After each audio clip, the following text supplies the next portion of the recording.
द्रौपदी के इस न्याय तथा धर्मयुक्त वचनों को सुनकर सभी ने उसकी प्रशंसा की, किंतु भीम का क्रोध शांत नहीं हुआ।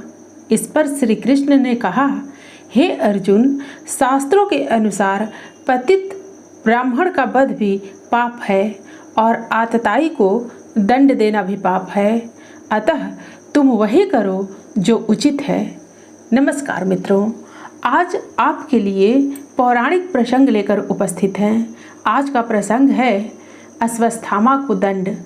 मित्रों, प्रसंग में आगे बढ़ने से पहले आप हमारे चैनल को अवश्य सब्सक्राइब कर लेना, वीडियो को लाइक और अपने मित्रों से शेयर करना, एक छोटा सा कमेंट्स लिखकर हमारा उत्साह वर्धन तो जरूर करना मित्रों।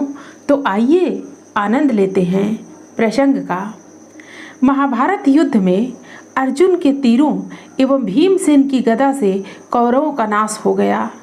दुष्ट और अभिमानी दुर्योधन की जांघ भी भीमसेन ने मल्ल युद्ध में तोड़ दी। अपने राजा दुर्योधन की ऐसी दशा देखकर और अपने पिता द्रोणाचार्य की मृत्यु का स्मरण कर अश्वत्थामा अधीर हो गया। छुपकर वह पांडवों के शिविर में पहुंचा और घोर काल रात्रि में पांडवों के 5 पुत्रों के सिर अश्वत्थामा ने काट डाले। अश्वत्थामा के इस कुकर्म की सभी ने निंदा की। पुत्रों की हत्या से दुखी द्रौपदी विलाप करने लगी। उसके विलाप को सुनकर अर्जुन ने उस नीच कर्म हत्यारे ब्राह्मण के सिर को काट डालने की प्रतिज्ञा की। अर्जुन की प्रतिज्ञा सुन अश्वत्थामा भाग निकला।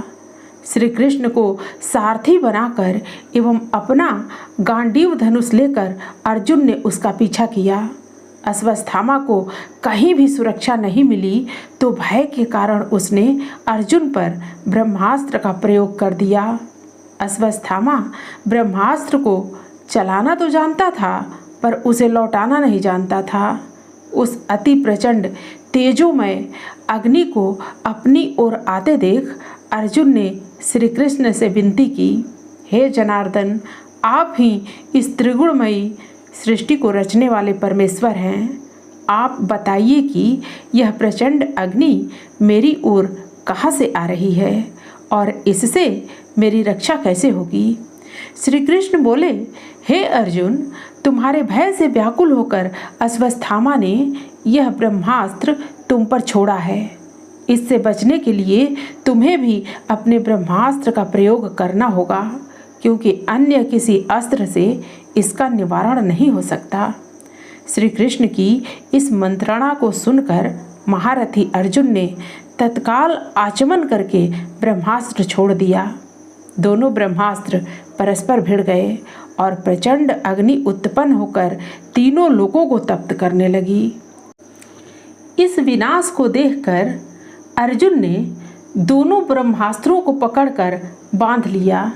श्री कृष्ण बोले, हे अर्जुन, धर्मात्मा, सोए हुए, असावधान, मतवाले, पागल, अज्ञानी, रथहीन, स्त्री तथा बालक को मारना धर्म के अनुसार वर्जित है। इसने धर्म के विरुद्ध आचरण किया है। सोए हुए निरपराध बालकों की हत्या की है। अतः तत्काल इसका वध करके और इसका कटा हुआ सिर द्रौपदी के सामने रखकर अपनी प्रतिज्ञा पूरी करो। श्री कृष्ण के इन शब्दों को सुनने के बाद भी धीरवान अर्जुन को गुरुपुत्र पर दया आई और उन्होंने अश्वत्थामा को जीवित ही शिविर में ले जाकर द्रौपदी के सामने उपस्थित किया। पशु की तरह बंधे गुरुपुत्र को देखकर ममतामयी द्रौपदी का कोमल हृदय पिघल गया। उसने गुरुपुत्र को नमस्कार किया और उसे बंधन मुक्त करने के लिए अर्जुन से कहा, हे आर्यपुत्र, ये गुरुपुत्र तथा ब्राह्मण है। ब्राह्मण सदा पूजनीय होता है और उसकी हत्या करना पाप है। इसका वध करने से इनकी माता कृपि मेरी तरह ही कातर होकर पुत्र शोक में विलाप करेंगी। पुत्र से विशेष मोह होने के कारण ही यह द्रोणाचार्य के साथ सती नहीं हुई। कृपि की आत्मा निरंतर मुझे कोसेगी। इनका वध करने से मेरे मृत पुत्र लौट कर तो नहीं आ सकते, अतः आप इन्हें मुक्त कर दीजिए। द्रौपदी के इस न्याय तथा धर्मयुक्त वचनों को सुनकर सभी ने उसकी प्रशंसा की, किंतु भीम का क्रोध शांत नहीं हुआ।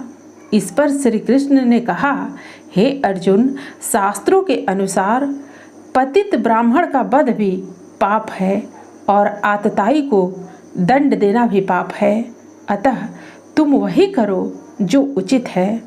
उनकी बात समझकर अर्जुन ने अपनी तलवार से अश्वत्थामा के सिर के केस काट डाले और उसके मस्तक की मणि निकाल ली। मणि निकल जाने से वह श्रीहीन हो गया। अर्जुन ने उसे उसी अपमानित अवस्था में शिविर से बाहर निकाल दिया। मित्रों, फिर मिलते हैं अगली प्रस्तुति में नई कहानी के साथ। धन्यवाद।